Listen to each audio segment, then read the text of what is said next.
Olá, você já me conhece, eu sou professor dos grupos Fresa Física e também do Por Disciplina. E hoje venho aqui dar algumas dicas sobre a prova da URGS, especificamente falando da prova de Física, trabalhando sobre os conteúdos de quantidade de movimento. Então, basicamente assim, nos últimos anos você deve saber que vem caindo entre uma e duas questões de quantidade de movimento na prova de Física da URGS. Normalmente, essas questões elas têm um nível de exigência um pouquinho maior. No entanto, não é nada impossível de se fazer. Na verdade, com as dicas que eu pretendo dar aqui para ti nesse videozinho, eu acho que vai ficar bem fácil de tu resolver essas questões de colisões, tá? Então acompanhe comigo. Eu selecionei, na verdade, duas questões, mas que tratam do mesmo enunciado, que foram duas questões do vestibular da URGS de 2016. Na verdade, quem está se preparando para a URGS já deve ter visto essa questão e deve ter visto também como ela é aparentemente difícil de resolver. No entanto, eu vou dar algumas dicas aqui para tentar facilitar e a gente conseguir resolver de uma maneira bem prática essas duas questões. Então acompanhe comigo o enunciado dessa questão. Diz o seguinte, como instrução para as duas questões.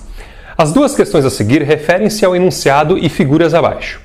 Uma partícula de massa m e velocidade vi colide elasticamente com uma barra vertical de massa mzão que pode girar livremente no plano da página, em torno do seu ponto de suspensão. A figura I abaixo representa a situação antes da colisão.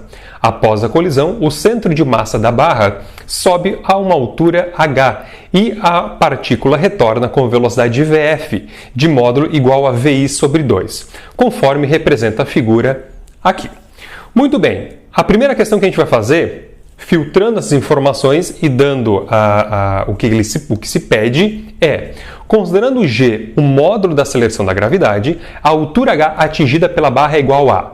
Bom, dadas aqui as alternativas, a princípio tu olha para a questão, é uma questão de colisão com uma barra que vai oscilar. E as alternativas, elas envolvem um formulismo, então tem muita coisa que fica em função das variáveis que são dadas no problema, que são massa da partícula, massa da barra, o G e a velocidade inicial.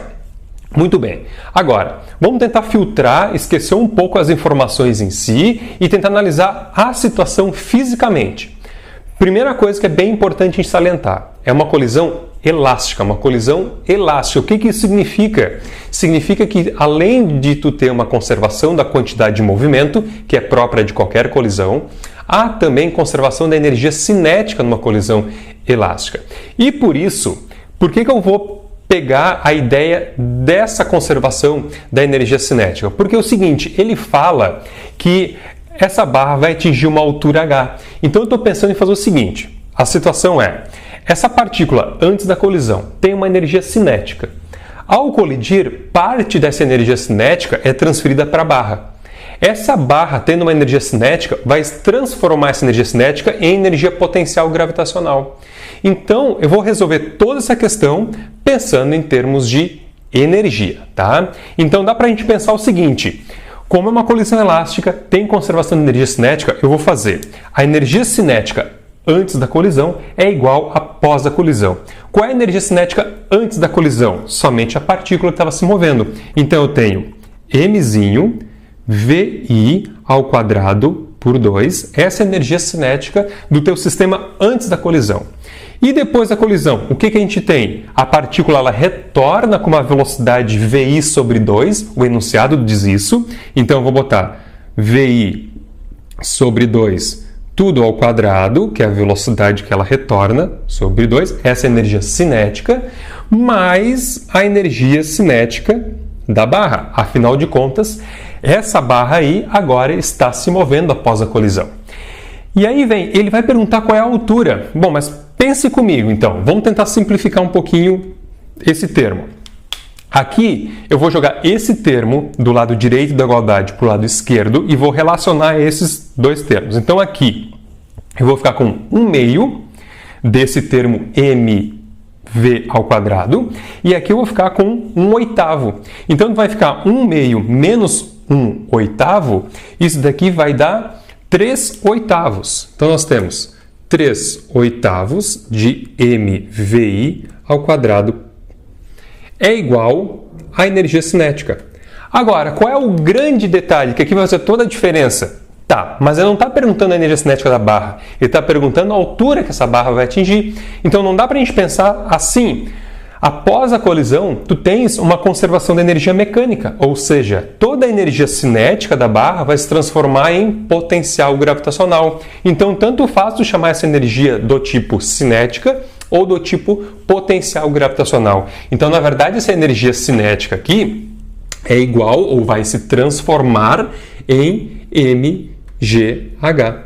Só toma cuidado com essas massas. Eu estou chamando mzinho da massa da partícula e vou chamar então mzão, como diz o enunciado, a massa da barra.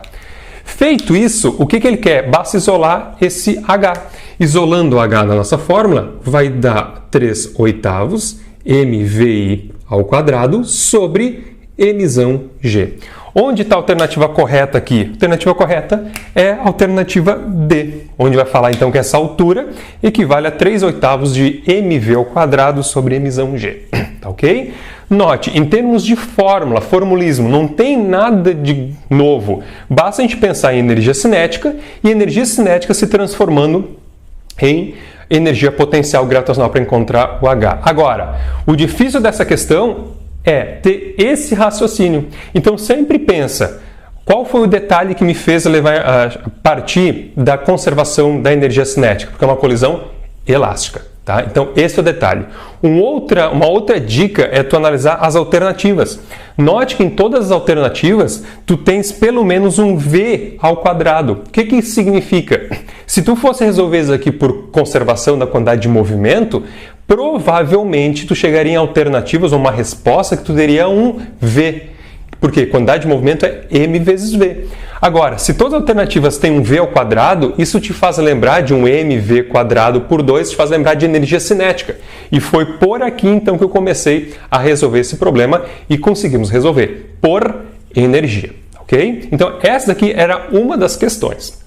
A outra questão que fala sobre o mesmo enunciado é essa daqui.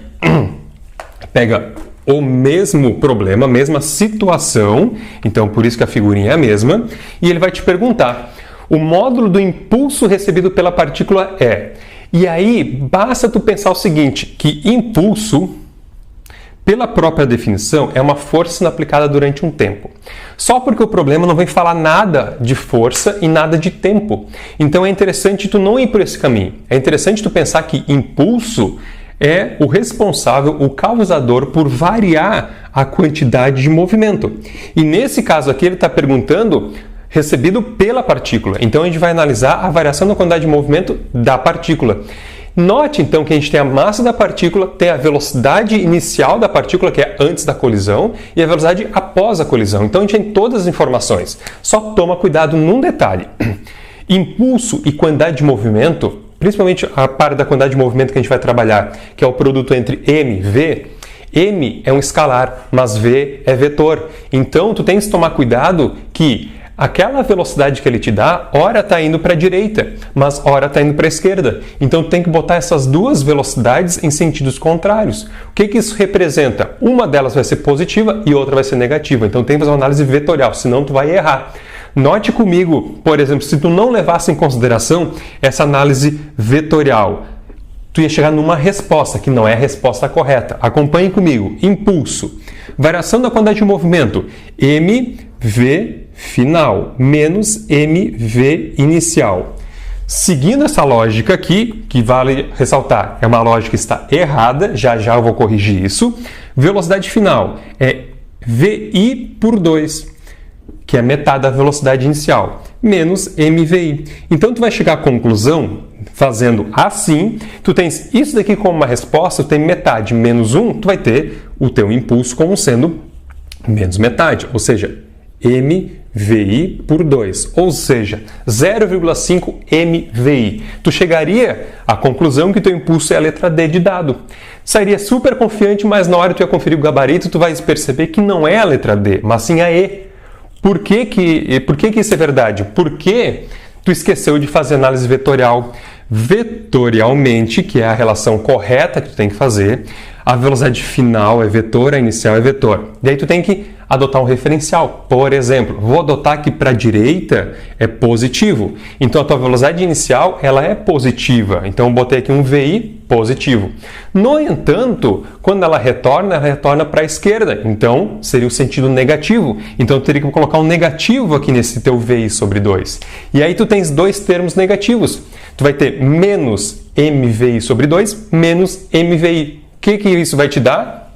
Vai te dar como resposta 3 meios de MVI. Então a tua resposta não é isso daqui. A tua resposta vai ser 3 meios, que equivale a 1,5 MVI.